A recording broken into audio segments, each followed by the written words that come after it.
I adjusted the silk cuff of my blouse for the third time, even though I knew no one would notice. The sunlight spilling across my office floor made the polished hardwood gleam, but I barely looked up.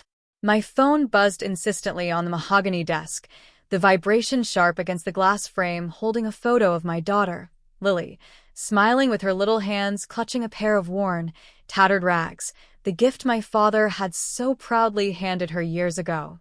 I swallowed hard, the memory bitter but distant, like a scar I'd learned to hide. "Mom?"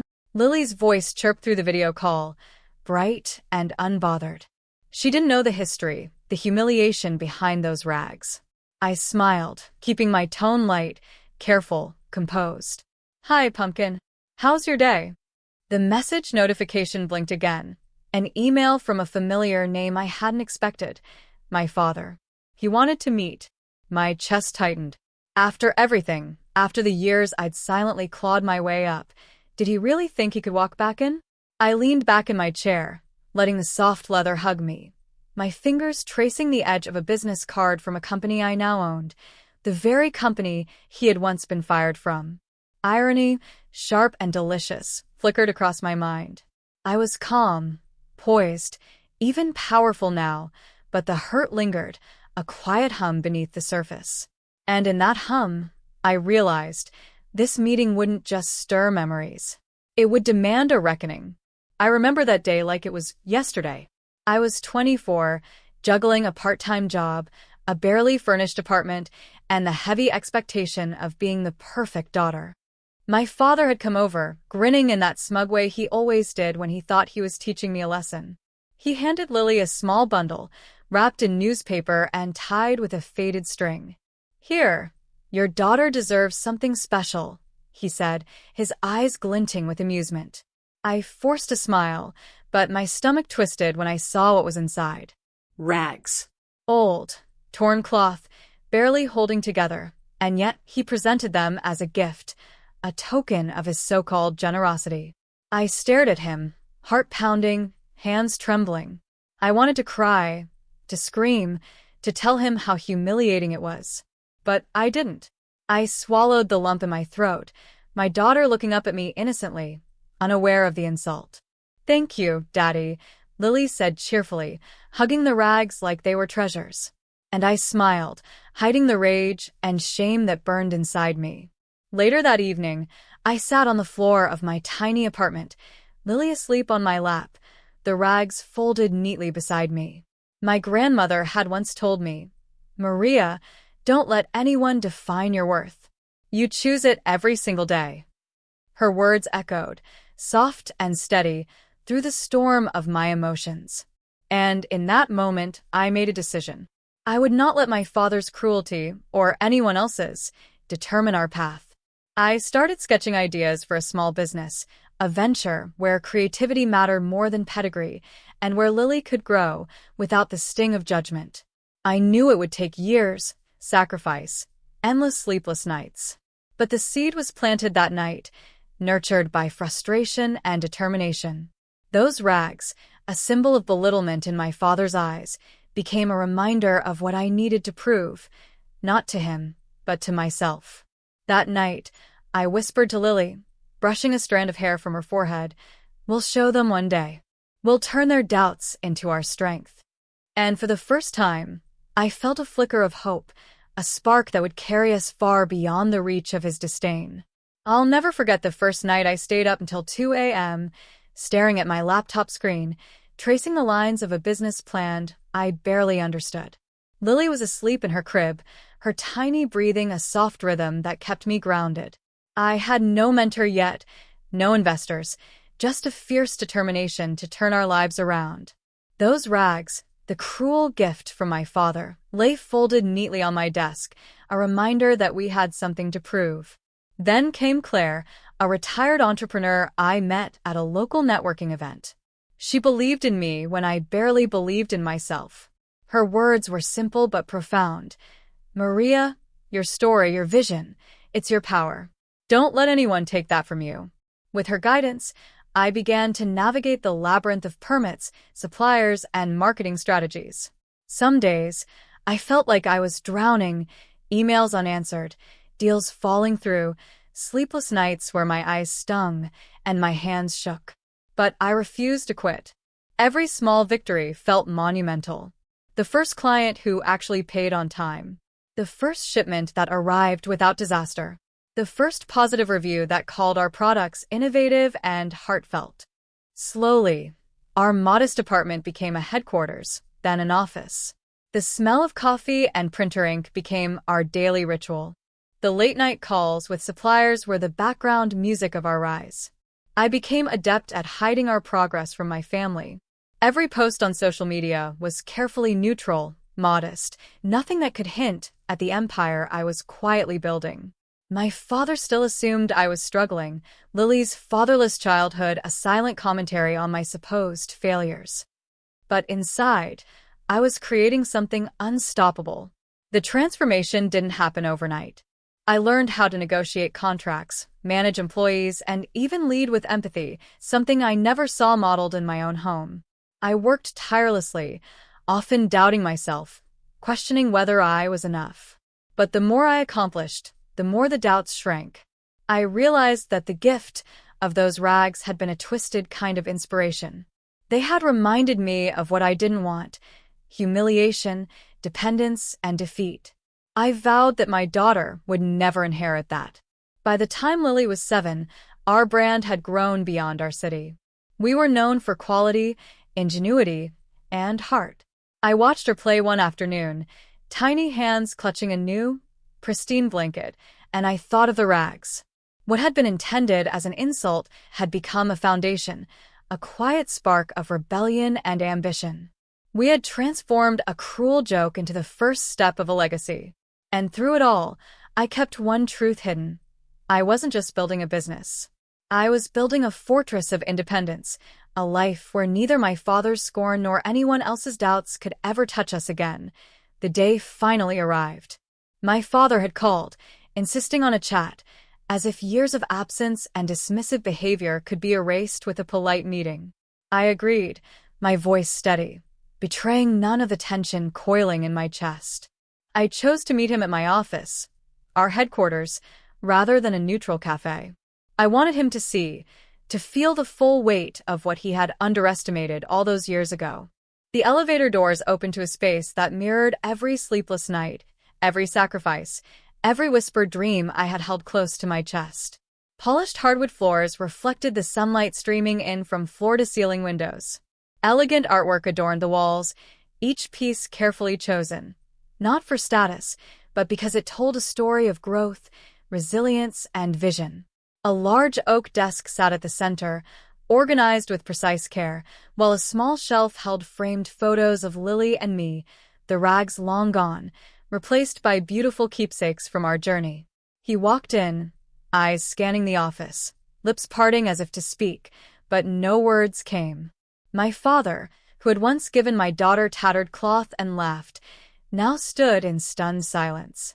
The irony was delicious. I gestured toward the seating area. "Have a seat," I said softly, my voice calm but carrying authority. He sat, still processing. I leaned against my desk, letting him absorb the sight, my assistant quietly managing calls, team members moving with purpose, a buzzing energy of success that had been invisible to him until now. Finally, I spoke. "Do you remember the gift you gave Lily all those years ago?"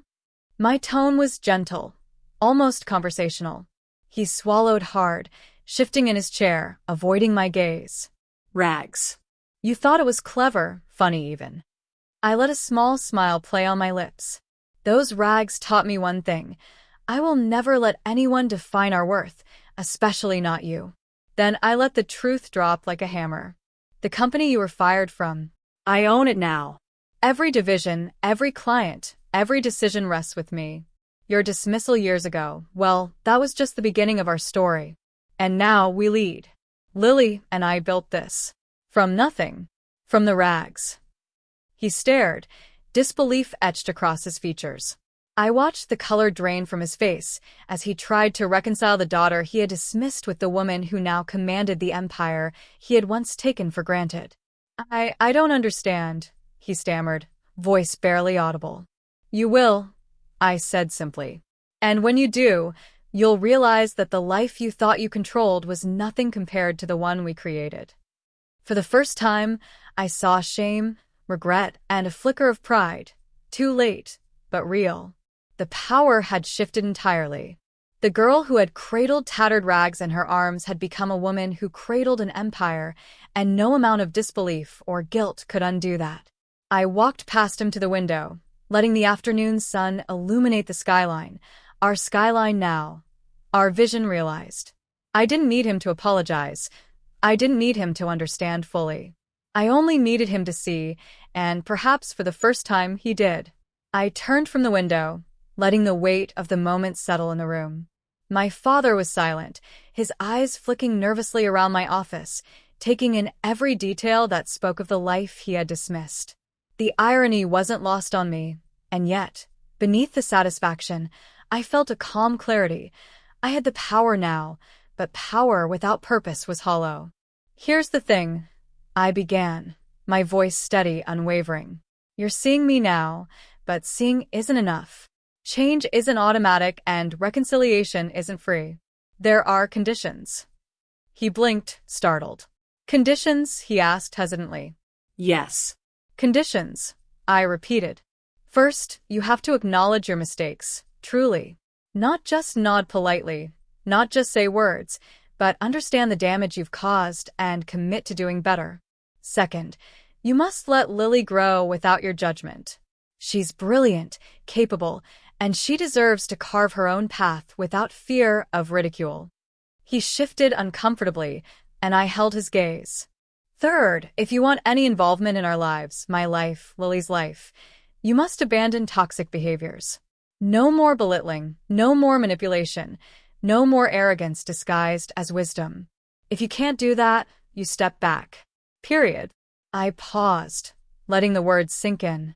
I could see the wheels turning in his mind, the realization dawning that power had truly shifted. I wasn't seeking revenge. I was seeking respect, boundaries, and emotional accountability. "Lastly," I continued, softer now, "I will offer guidance, not control.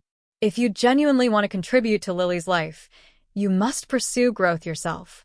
Find your own path, your own achievements, without dragging us into old patterns of shame." My father's shoulders slumped, a mixture of defeat and comprehension settling over him. I didn't smile smugly. I simply observed, knowing that the foundation of change had been laid. Compassion and firmness weren't mutually exclusive. They were the only way to move forward. "I want to help you," I added, "but only if you're willing to meet me on my terms, not the old ones. This is how we heal, how we grow. Not for me, not for you, but for Lily, for us." For the first time, I saw something resembling humility in him, and a flicker of hope that our fractured family could be reassembled, differently this time. I had turned the tables, yes, but the real victory wasn't in dominance. It was in setting boundaries, demanding respect, and allowing love and growth to replace fear and judgment. I stepped closer, letting the afternoon light shine through the window onto us both. "We're no longer defined by the past," I said, quietly but firmly. "We're defined by what we choose to build from it." And in that moment, I knew the future wasn't just mine. It was ours, if only we were willing to earn it. Weeks passed after that meeting, and change began quietly, almost imperceptibly. My father took his first real steps toward humility, attending parenting workshops and seeking guidance from mentors who encouraged self-reflection. He started to understand the weight of his past words, the subtle cruelty that had shaped both my life and Lily's. Slowly, I saw him becoming a better man, not perfect, but genuinely trying. Lily noticed, too. She didn't dwell on the rags anymore, but she recognized the shift in our family dynamic. She laughed more freely, asked questions, and shared ideas with me that reflected the confidence I had nurtured in her. Watching her blossom reminded me of the quiet promise I had made years ago, that those rags would never define her life. As for me, I allowed myself a rare moment of reflection one late evening. The office was silent, the glow of city lights spilling across the windows. I picked up the folded rags that I had kept as a memento, now carefully framed on a shelf. They were no longer symbols of humiliation. They were artifacts of resilience, a tangible reminder of how far we had come. I thought about the journey, the sleepless nights, the doubts, the moments I had wanted to give up. I remembered Claire's encouragement, the small victories that had compounded into something extraordinary, and the fierce determination that had carried me through every obstacle.